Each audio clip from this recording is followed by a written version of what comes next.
Welcome to the Grow Your Business podcast.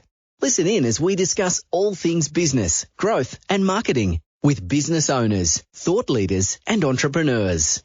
And now, here's your host, founder of Roundhouse, the creative agency, Saul Edmonds. Hey everyone, welcome to the Grow Your Business podcast. Today I'm speaking with Kayla, at least from, where are you from, Kayla? Inception Marketing. How are you today? Good, how are you? Yeah, really good. Are you in sunny Brisbane as well? I am, and it's beautiful today. It was a little bit cloudy this morning, but it's good now.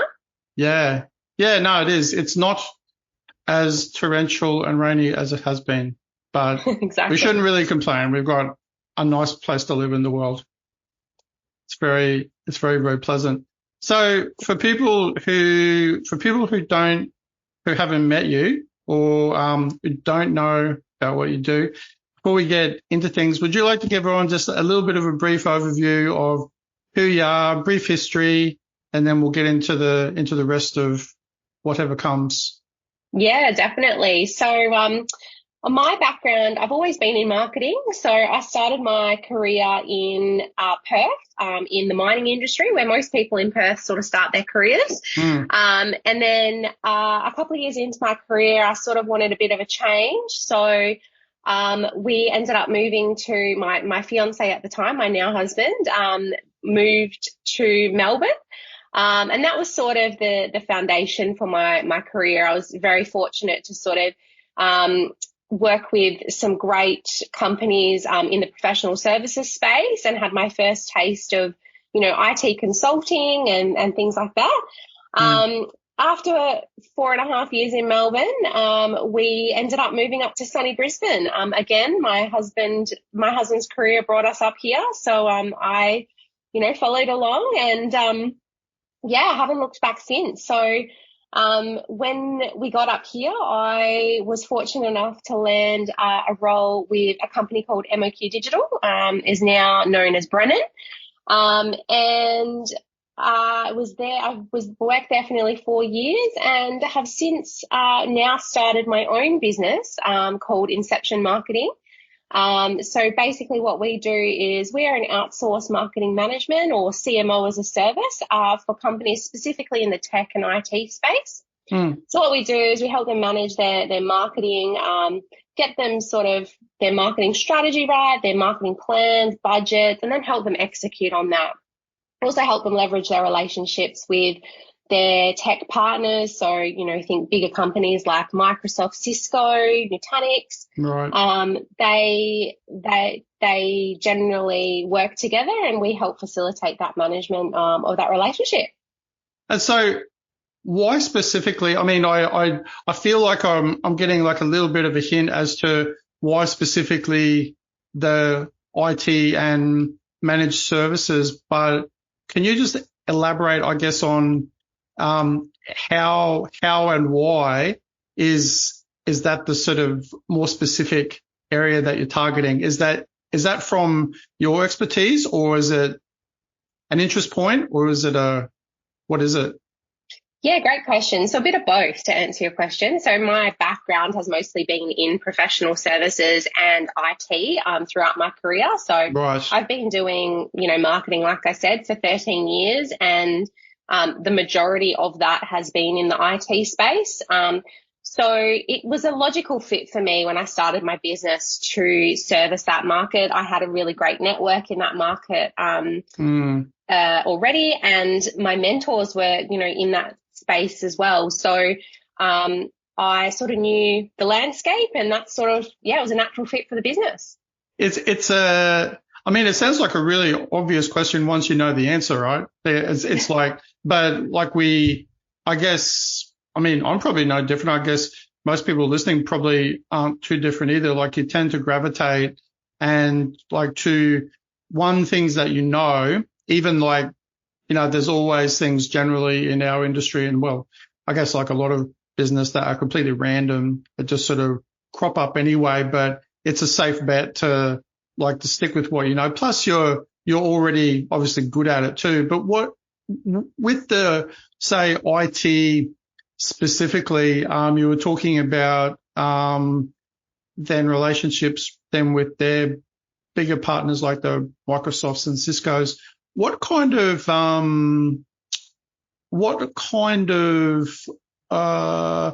challenges, or maybe not challenges, but what sort of things do you find as in your role that you sort of that they get the most value out of having you with those relationships? Like, what do you, is there any, I guess, like liaison sort of part between you, between them and say Cisco or Microsoft that you make easier? And if so, sort of how does that actually play out? Say if you were given like a little case study. So give us like a little sort of example. Yeah, so a lot of my clients are generally at the point of growth in their businesses where they have, they've had like a COO or even a CEO or something like that, sort of managing multiple balls, or, having multiple plates in the air. And what usually happens is they reach the point of growth where they sort of need marketing support, and they know they need marketing support, but they don't really know where to start, right? So obviously investing someone full-time or a full-time resource in their business is a big investment for a company, especially a sort of a more senior resource. So what I do is I sort of offer that, but at let's say a reduced hours. It's not, depending on the client, it's not reduced hours, Yeah. but it's at a much more of a lower cost point than what it would cost them to invest into someone full time. And so what I can do is I go into their business, like I said, in my opening statement, I get their marketing strategy right, I get a plan in place, we set a budget, and then I start the marketing engine for them and I get that rolling. And, if we sort of reach the point of growth where they then feel more confident to bring someone into the business full time, that's great. That means that my job is done and I help them grow their business to the point where they feel confident to do that. Sometimes they bring in a more junior resource. So, that's happened with a client of mine recently. They've had me as sort of their senior marketing resource, and they've managed to, because of the cost savings they've made with not hiring a full-time senior resource, they've managed to bring in a more junior resource so that they've got someone sort of boots on the ground, someone, going to conferences and things like that, that allows them to really have that sort of more junior person on the ground, but then they've still got someone at a senior level overlooking everything and making sure that everything is running how it should be. So that's really the value that I bring to clients, and what they do. In regards to answering your question around the partnerships, so I suppose because I've sort of been around that industry for a while now, I do have existing relationships within, like we call them vendors. So with those vendor partners, I generally understand the systems, right, and how things work. So a lot of those vendor partners generally have, marketing development funds or sales development funds that are available to certain partners that they can utilize to try and generate more leads.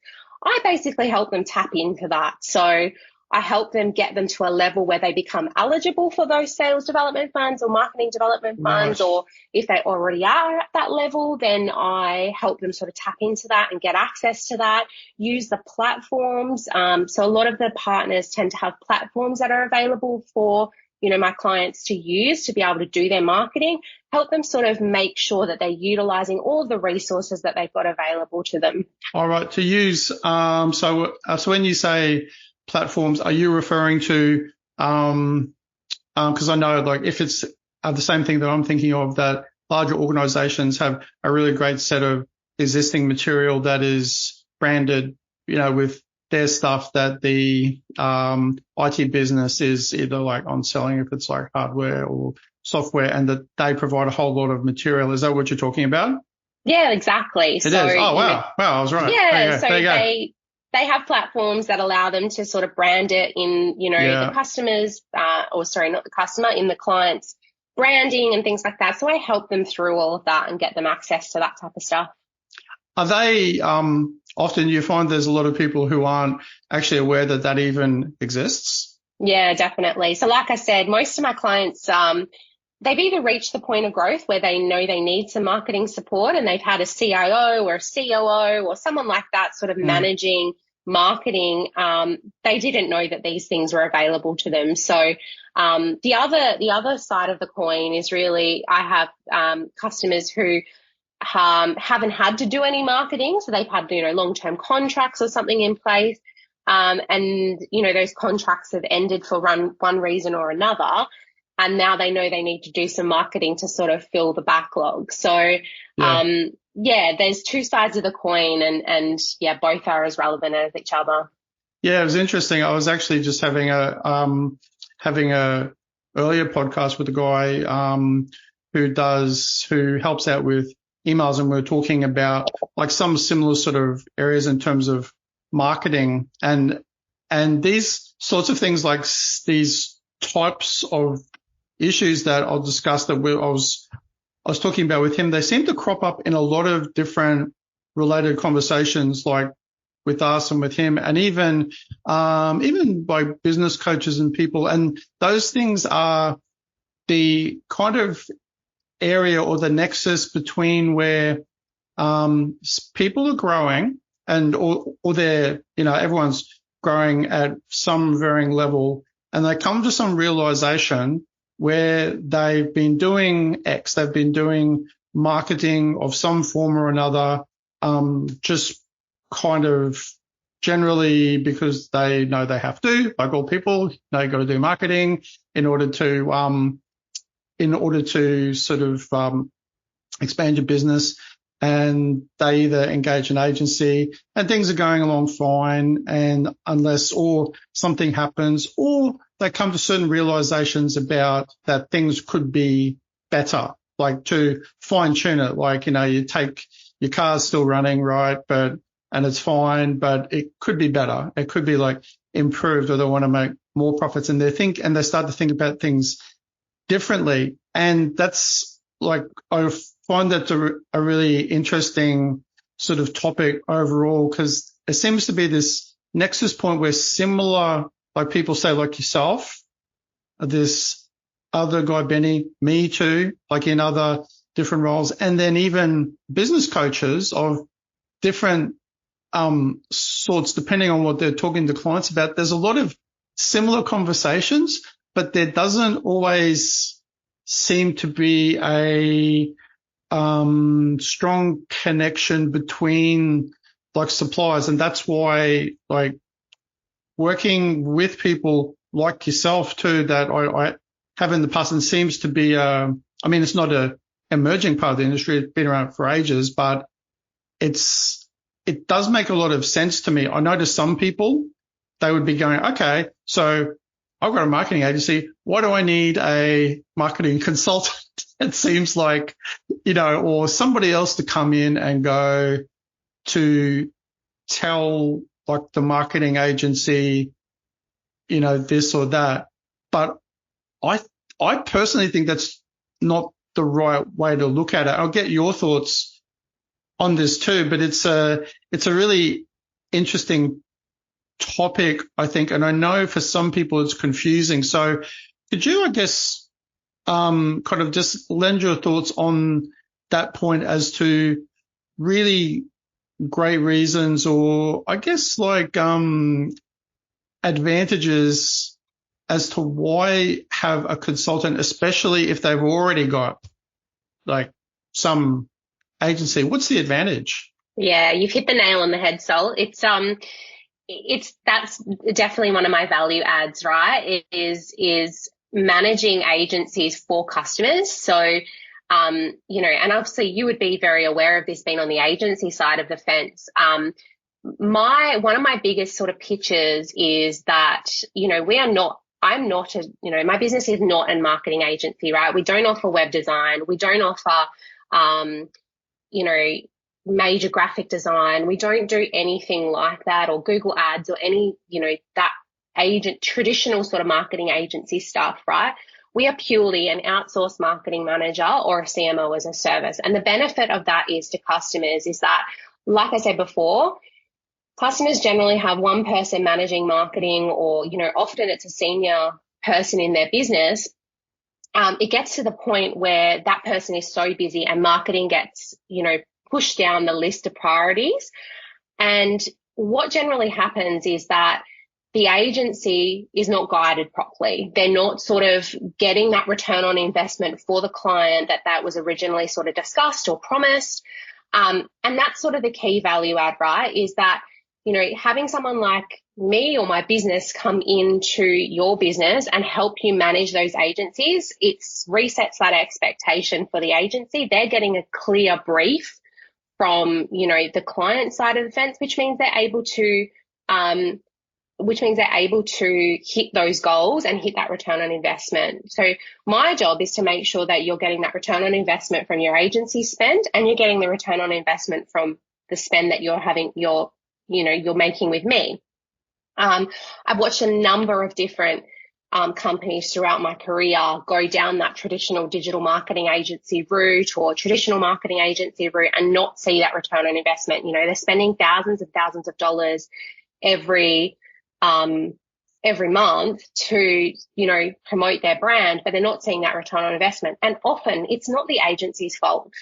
It's usually because they're not briefed properly, because the person who's managing marketing doesn't have the time to do it. It's really true. It's 100%. I mean, I sort of brought that up too, because for us, I don't know, I can't speak for other agencies as to like who they work with, what they do, blah, blah, blah. But, I've like working with people like yourself, like either in a sort of a business like yourself or a person, or sometimes these other sort of interesting mergers where people are kind of a business coach and kind of do what you do, these sort of blended roles, which makes a lot of sense to me, not just because I've sort of read it in the book or seen a YouTube video, but because I've sort of seen it firsthand where I've been having a conversation with the client. And when you've got like a unified sort of message overall between different people, between someone like yourself or business coach or hybrid and then agency, it's actually really helpful. I mean, when it works well, like it's good. And it's always struck me, say, on the business coach side of things, which I've had dealt with, I guess, more someone has a business coach and we are sort of brought in to do whatever work that is it always strikes me as surprising that doesn't happen more often, because it just is like a logical fit to me. Like it makes sense because, well, mainly because of what we touched on before, where one person's saying things in column A, one person's saying things in column B. The person who's either the in-house marketing person has been hired to do, this scope. In reality, they've only got time to do this scope and there's no clear strategic scope for them. Then it's not really surprising that there's, things are going to crop up. So like that missing little, I guess, maybe almost like glue, to sort of piece things together, it does like seems like a very sensible thing to me. But do you find that there's like pushback occasionally from agencies and people who perceive it to be not that they've got a different perspective on what that means for them? Yeah, that's a good question. I haven't encountered much pushback so far. A lot of my clients haven't had existing marketing agencies, or they've just finished up a contract with an existing marketing agency. And then I've sort of come on board. And so I would generally recommend, my sort of suite of trusted marketing agencies to them if they needed some sort of specialized skill set. So, Cool. like I mentioned before, web or Google or something like that. If they've had a good experience with their previous agency as well, they're generally happy to go back there. So I haven't had too much pushback. I think a lot of agencies are sort of seeing the value that like a marketing manager or a marketing consultant can bring for them as well. You know, they know that they're going to get a very clear brief. There's one point of contact for them. They like it because it's clear. It does for actually them make our lives easier. I'm just like speaking from my perspective. It makes, I mean, anything that's going to make, from a selfish point of view, that's going to make my life easier. Plus, also, more importantly, to deliver a good result that everyone's generally on the same page about to the client is great as far as I'm concerned. Like that's good. Yeah.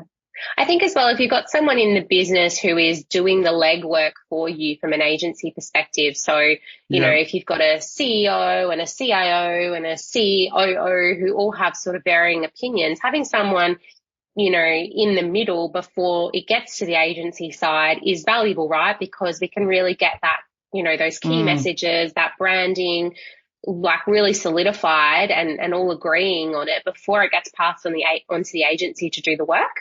Yeah, because I think this is a bit of a sort of shot in the dark, but I think this is true, I reckon, which is that I think most people in business, probably even, I hasten to say, myself included, you're probably like, you're good at what you do, but it doesn't always necessarily mean, because you're quite sort of insulated inside your own business and like thinking about your business and you try to put yourself in the shoes of other people, it doesn't always mean that you as a business owner, even if like you're really articulate and you're a great speaker and you're good at explaining stuff to your staff, doesn't always mean that you're going to be good at explaining a different type of thing related to marketing or strategy to somebody else. You might not, like we kind of touched on before, like you might not have or really know the right strategy. You might have a strategy or a series of things you've done, which I guess kind of amounts to a strategy, but it doesn't mean it's going to be the right one. And then, I mean, that's why everyone hires experts, right? You know, exactly. Like, that's why we go out and, you know, or that's why I don't do my own plumbing, because I'd be, you know, probably not very good and it's illegal. So I'm not going to do that.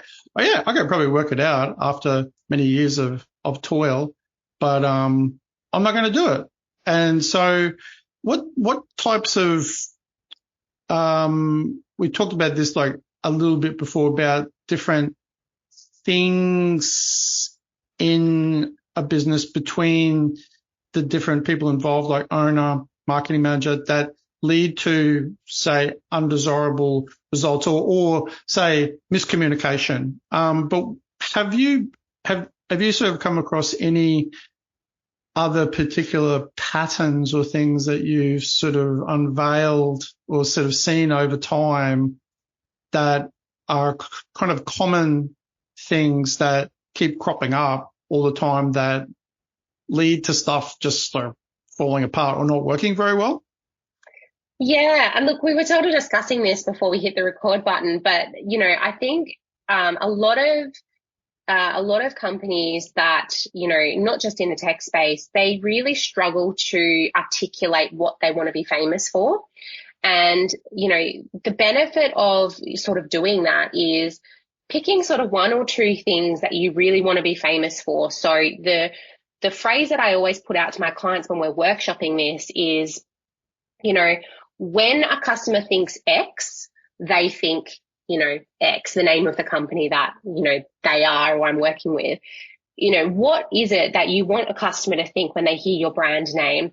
And it doesn't mean that you don't do other things. It doesn't mean that you don't do, you know, when people think, you know, inception marketing, that's my business. I want them to think CMO as a service or outsource marketing management. It doesn't mean that I don't do other things. It doesn't mean that I won't do, I'm trying to think of an example now because I actually don't really do that much more as much else. But, you know, it doesn't mean I don't do other things. But what I'm famous for is that outsource marketing management, right? So I really encourage my customers to think about that. And then we formulate sort of the marketing strategy, the marketing messages around that. Where I see it fall down is that customers try to be everything and they try to be famous for everything. And that's super common, isn't it? It is. That's like so true. So true. Yeah. But the quote is, if you try to be everything to everyone, you end up being nothing to no one. So getting really clear on what you want to be famous for as a business is essential to getting your marketing message right. And, that has a flow-on effect, right? It has a flow-on effect to your sales team. It has a flow-on effect to your HR team. So that's sort of where that would be, I guess, probably hasn't answered your question, but is probably the biggest piece of advice I would say for business owners is get really clear on what you want to be famous for. No, I think that does. Like it came around to a slightly different point, which once again is really interesting because these are common threads that keep popping up. And it's interesting for me doing the podcast because I'm having these sort of long form conversations and I find these similar things keep cropping up. And it's about, cause you say on your website about, exceptional marketing. And I know sort of on one level, like, how words have different meanings with the context you put it in and like how you say it. And at first glance, it's like exceptional. It's going to be great and good results, etc. But in the light of what we were just saying too, it means that, but it's also then got this different, sort of tint to it in being specific, like you're talking about in being more specific, or I guess in knowing what you want is going to ultimately, like then, in your case with Inception, lead to something more exceptional because you're being more specific, because then it's almost like a numbers game, I reckon. Like it's like the likelihood of things being more exceptional seems to be way more likely not the less you do, but the more specific you are, which is kind of similar, but not exactly the same, right? It's like you go specific, you go, I want this and I want it done this way. And even if that's not exactly the right thing that you want, at least it's starting a conversation to eventually lead to that ultimate exceptional thing. Because I think, you can expand on this then too, but, I think there's that common, let's call it a misconception, because that's easy to say. Common misconception about that you're going to do, like in old school marketing, just put something up, people see it, and then they buy it. There's things, of course, very different these days, and there's a lot sort of different process you have to go through, and it's great because you can evaluate, and you've got the power to analyze data and all this. And the misconception, I think, in a lot of people's minds that it's still like it used to be, where you do this and you get that. And I think some of that's still true. Like there is still like you do things on an impulse, blah, blah, blah. But like the behind the scenes part about, like, say, your thinking, the right strategy for the brand and for messaging and all the things that go along with it are that sort of part that people, not surprisingly, miss, because they're just like working on their business and they're going, I'm going to hire a marketing person to do it, and they can think about it because I'm busy. And I mean, that's true. But people, so do you, like, just to speak about that sort of topic, I guess, to expand upon the specific thing, about how do you talk to, say, a business owner, say like a IT person who's got like a big team, and they're like, don't like thinking about marketing, and like, how do you extract out of them, or what types of conversations, and how long does it usually take for you to get like the right sort of information out of people who are especially non-interested in marketing, even though they know they have to do it? Like, how do you get that specific information out of them? What do you do? Yeah, it's a great question because it is a little bit of a long process, right? I think the more people that are sort of brought into the process as well, the longer that it takes. So generally, there's generally a sales team involved or a sales director or sales manager sort of involved in these conversations as well. And there's, a CEO and a COO and, lots of different sort of opinions that are brought into this. And so what I usually do is run workshops with my clients to try and help them articulate, get on the same page. We go through everything from sort of who they're going after. So, you spoke about the specificity, is that a word? Yeah. Of, the need to be specific. So that is sort of goes through every element of their business, right? Or every element of their marketing. So, we spoke about the what and what they want to be famous for and being specific there, but it's also important that we're specific around, the who do we want to go after? Because that is a set group of people. The why do we want to go after them and what benefits does the product that or the service that they offer bring to those people? So getting really specific around that.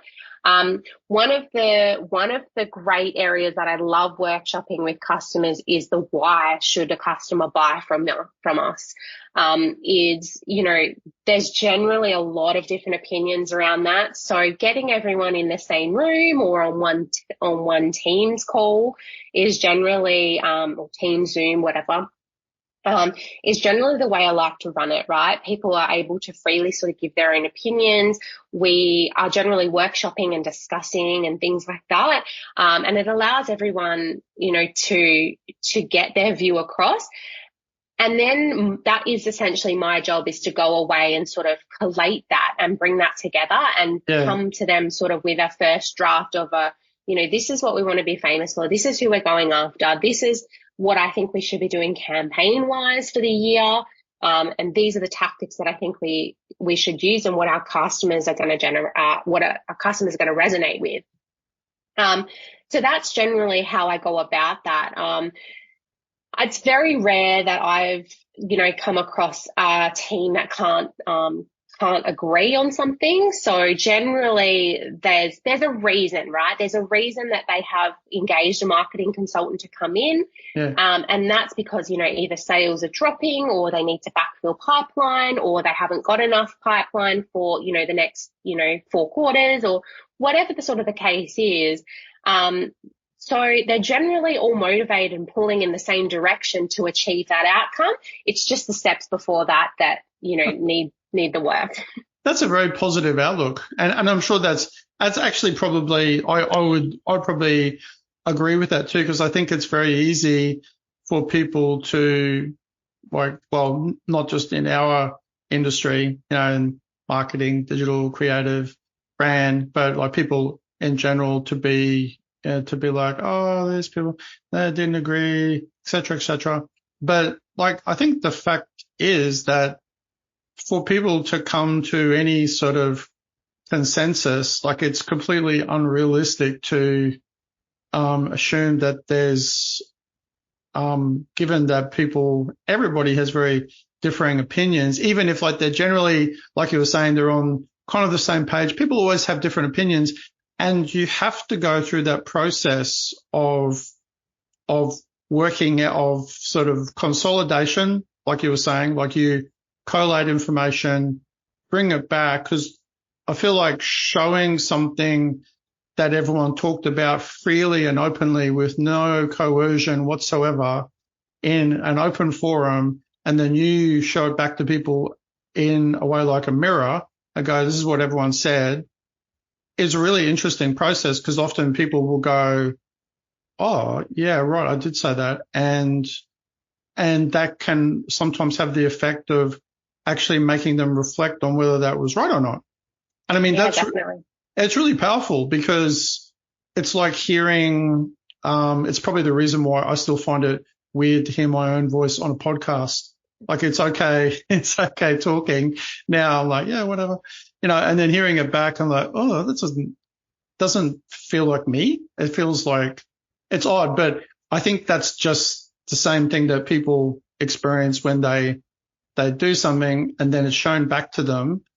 It's often really positive, even if they don't like it at first, because it makes people think and go down a different pathway. And that's what that workshop process you were talking about. And I mean, whilst everyone knows, workshops and this and that, but I think that's quite a skill, like that's a real skill set in itself, right? Like to hold a workshop, get information, collate it in such a way that when you take it back, given that this is going to form a basis of future thoughts in a strategy, etc., who to consider, who's more important than other people. But this is like just a little bit of a left field question, but have you ever been like have your services ever been sort of utilized to or at least the perception of it to sort of enforce, someone's stronger view in a company, like that there's been a particular view and there's been conflict about, it doesn't have to be like a big, huge problematic thing, but then they want an expert to come in and go and to reinforce their views, like to actually assert something? Yeah, there's definitely been situations where there's been a dominant player in the room, and it's very common for that to happen, I think. And generally, you're right. Natural. It's pretty natural, I reckon. Yeah, it's pretty normal. Absolutely. And generally, they want someone to come in and basically have that confirmation bias where they want, their opinions confirmed. That's where I think, we've got to be really objective and sort of, think about what the actual goal is that we're trying to achieve. And one of my favorite questions when working with, my previous teams and, now in my own business is, what is the goal here that we're actually trying to achieve? So, and that generally comes back to the reason why they brought someone like me into the business. It's like, we need to generate more leads or fill pipeline or something like that. And does that strong opinion that certain individual holds relate to that goal that we're trying to achieve? And sometimes, yes, probably I reckon 70% of the time, yes, they're very focused on, achieving that goal, and the opinion is so strong because they're so driven to achieve that goal. Yeah. But sometimes it's not, and sometimes it's about them and their own agenda. So, we have to really play a balancing act here and, have an objective view as marketing team or a marketing consultant to, make sure that what does that opinion and does that view help them achieve that goal. So, yeah, to answer your question, yeah, definitely. I'd say it's uncommon not to have stronger views in the room. So it's just about balancing those out. And, sometimes I have been sort of hired to, a COO or a CEO has hired me to basically drive their vision forward. So, and help bring the team along for the journey. So, sometimes this decision's sort of already been made and they're just looking for someone to execute on that. But most of the time I try to run some workshops to really help them discover, is that reality? And if it's not, how do we sort of use what they have said to form a new reality?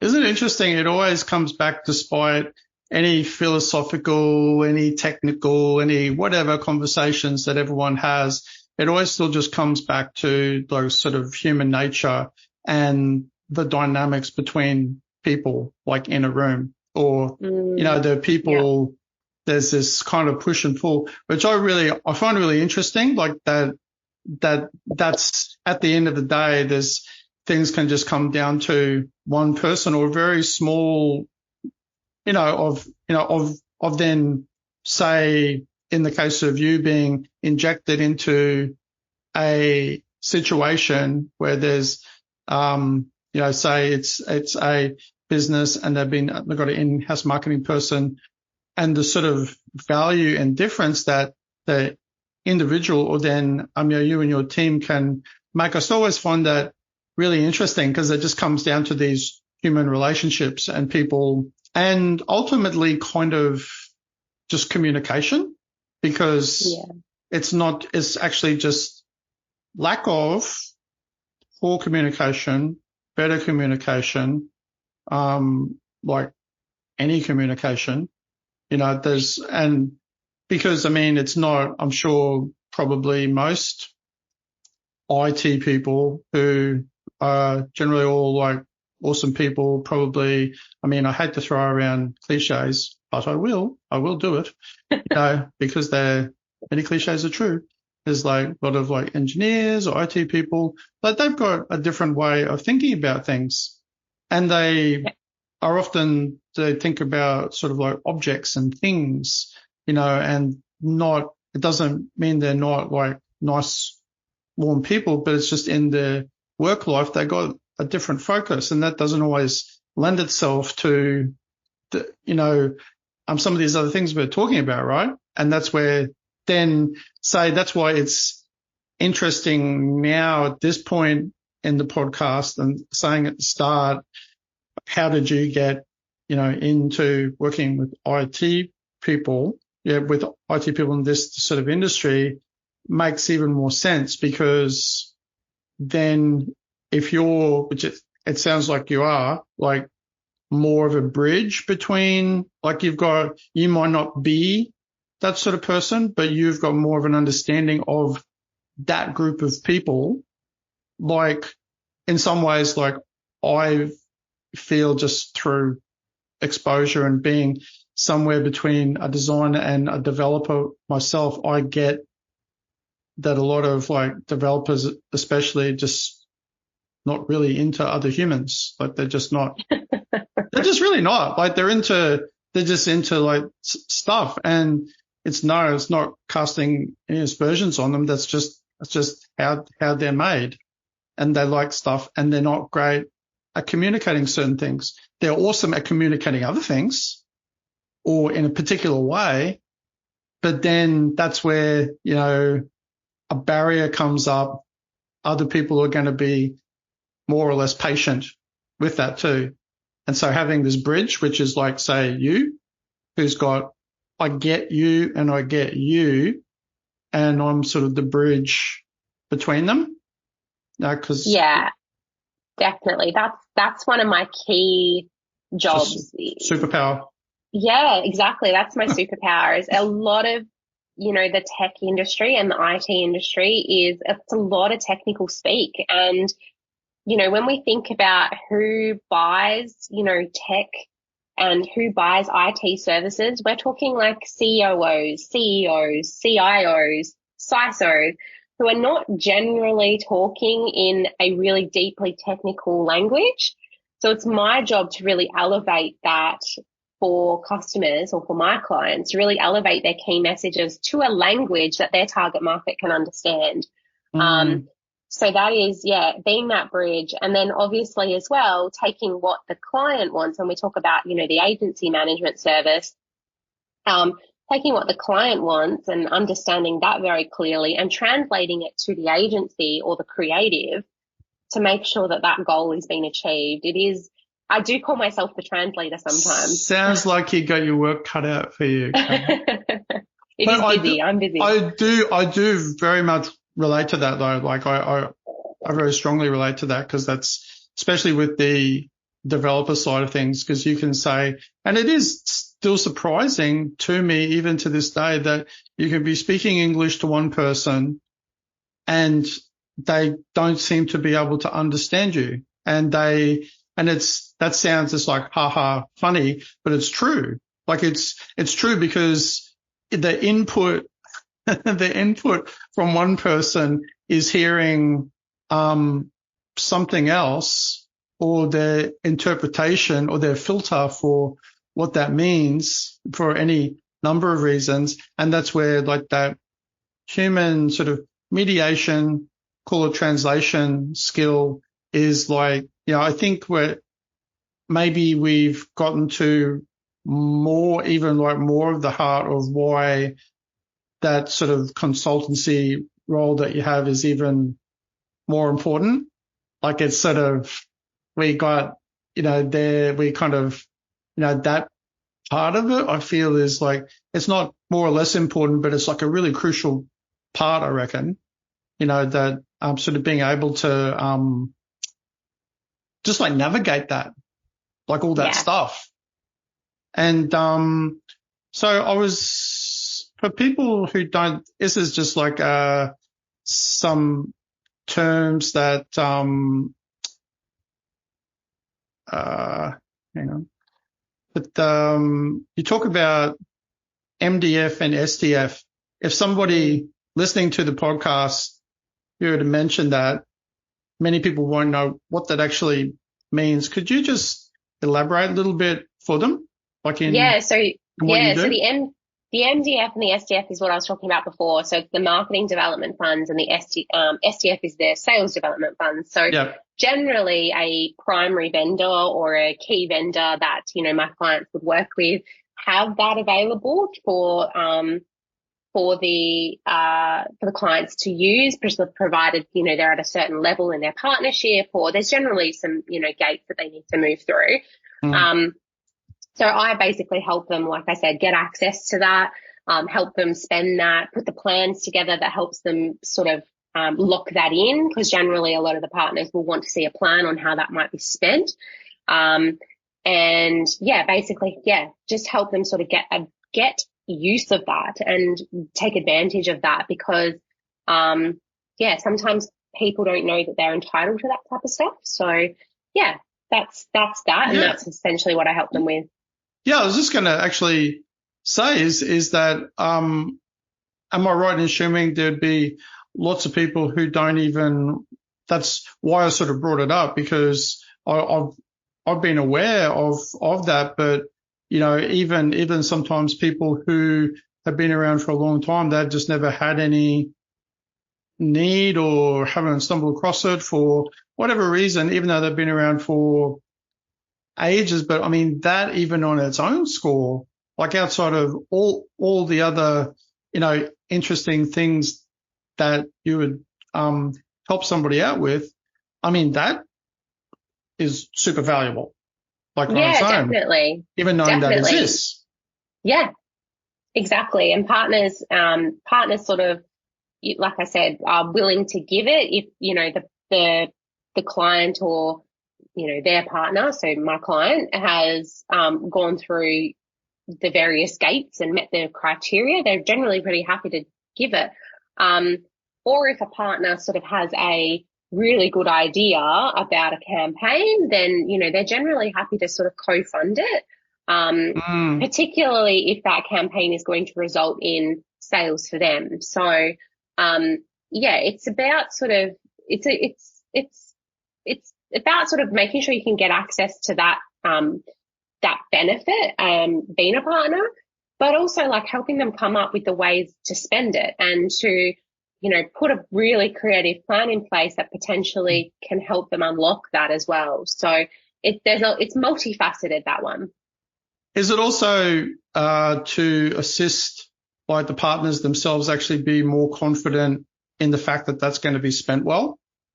Exactly. Exactly. Like generally the client will see the plan before it's submitted to their partner. So they'll generally approve it, or they'll like the idea or something like that. I'll generally put something together for them so that they see it. So it's not just like completely done without them seeing it. I would never do that. But generally as well, like the management of that campaign and how it's running, and making sure that, because these partners have criteria, right? So they'll need to upload leads and things like that, and, do campaign reporting and how, things performed. That is all sort of taken care of as well. So they don't need to worry. We completely meet the needs of each of the different partners that they're working with to make sure that, everything that they need is done. This is a little bit, sort of on, off topic, but it just sort of occurred to me. And maybe this is just pure coincidence and I'm just like randomly shooting in the breeze, but I'll ask it anyway. Is there some sort of like word relationship between your choice of calling it inception marketing and the whole exceptional marketing thing? How long, when you were talking about my exceptional sort of tagline before, I was like, how long does he think I spent pining over that word? Yeah, so the words are sort of, they don't rhyme, but they sound similar. So yeah. I did sort of do that on purpose. So yeah, and the exceptional part of it is like what I mentioned before is that a lot of companies sort of haven't ever experienced what exceptional marketing looks like. And that is absolutely the purpose of Inception, is to give them that exceptional experience and see that their marketing is working and returning an investment for them. Yeah, it just kind of occurred to me too that, which I don't ever, like there's that general interpretation of what exceptional means, which is probably kind of obvious to everyone. But it just occurred to me too that, exceptional, being the exception to something else is sort of implying to stand out, like in your own way. And that ties into what you were saying before about like, being famous and being specific, because they seem different, like in different contexts, but they kind of all have this sort of single point of contact in being, in wanting to be exceptional. You're being the exception to something else. So to stand out, but not just for the hell of it, but because the result of being specific, I was trying to get my thoughts straight, because the idea of being specific leads to that's going to be perhaps the natural result of being specific. It'll just occur of its own accord in some form if you keep at it consistently. What do you reckon about that? Exactly. No, you're exactly right. And so sort of to build on that point, like if you stay in your lane and you are, whether that's you want to be sort of targeting a specific audience or using a specific product, I really believe that if you can stay in your lane, you are going to be the exceptional supplier or exceptional managed service provider or whatever it is that your business is in that industry or for that product. So as long as you sort of don't deviate, your messaging and things like that outside of your lane, then that is where I think you build up that brand credibility. And obviously, as you're delivering great products and great service, you build up that credibility, which gets you to the exceptional level as a business. It sounds really simple, doesn't it? But I think there's real, it's like if you were, how different is it to if you were at a barbecue and you said to somebody you just met, they're like, oh, what do you get up to, mate? You'd be like, oh, I'm a fighter pilot, I'm a plumber, and on the side, I do this and this and this. They'd be like, that's a bit like sort of over exaggerating it, but that idea where it becomes at a certain tipping point, it's sort of the belief of that being likely, has a negative effect on credibility and then like trust, which, when you intellectually break it down about, consistency and this equaling trust, it's all, to some people sounds like intellectual sort of woo-woo, but it's not really. Like it's just simple, people it's observing psychology. What is likely. Is that likely to be the case? No. And even if there's a little bit of disbelief, then that's automatically going to erode trust. It's like, exactly. It just is. Though people are right, as if that's going to be the case. Or even if there's a slight thought, it's not good, right? Exactly. And like I was saying before, it doesn't mean that, if you're a plumber, it doesn't mean you're not a fiber pallet on the side, but it's sort of not what you're That's famous right. for, right? No. Yeah, true. But then there's also just, whether things are like actually true or not. There's all sorts of crazy stuff that's true, but it's also it's almost not even that. It's just the fact that if people are willing to like share that in one sentence, it's whether it's actually true or not. It might be true. You might be like the ultimate like Renaissance man or woman that is all those things, and you're, smarter than Elon Musk. Like, it might be all those things. But like the fact that you're saying it in one sentence just to people just like sounds ridiculous, even if it is true. So, I mean, which is interesting because then that comes back to messaging too, doesn't it? It's like, Exactly. what do you choose to include and not include, even if it is true? Like, true or not true almost doesn't, I mean, I shouldn't say it doesn't come into it, but in your choice of what you're trying to do, maybe it does. Like, and Exactly. It's really important about what you include in that sentence, in that elevator pitch, as we call it. Yep. So, like you were saying at the barbecue, it's the same thing. The elevator pitch is sort of what you would give at the barbecue, right? You wouldn't include all of those things. So, I work with customers who do cybersecurity, Office 365. They do it all, right? But they don't use that as their elevator pitch. They just talk about how they do cybersecurity. I'm just giving an example here, but they just talk about what they do around cybersecurity, and that is what they're famous for. Doesn't mean they don't do, Microsoft 365 once the customer comes through the door, but what is going to get the customer through the door and essentially, get them a sale, and which then they can, expand on from there. We call it land and expand. Yeah. It just takes too long too. It just takes too long to say more stuff. Exactly. It's just like at the end of the day, like all of the other stuff we're saying is true. And it's also true that it just takes too long and it might just be way too boring. It's like just way too boring to listen to. And by that, and people, you don't have to have a short attention span to be bored by something that takes too long, especially if you're like, I'm listening to. But so we've covered like a fair bit of ground there, Kayla. Yeah. Have you got something or any other sort of points specific that you'd like to I guess express to everyone listening that you feel that we haven't talked about what you do, or just the general maybe advantages of the consultancy role? Because I think some of the stuff we've talked about is kind of really important potentially for businesses to think about. Yeah, so I think we've covered a lot of it, but I guess I'll just summarize in a couple of key points. So I think number one for businesses is figure out what you want to be famous for and stick to it.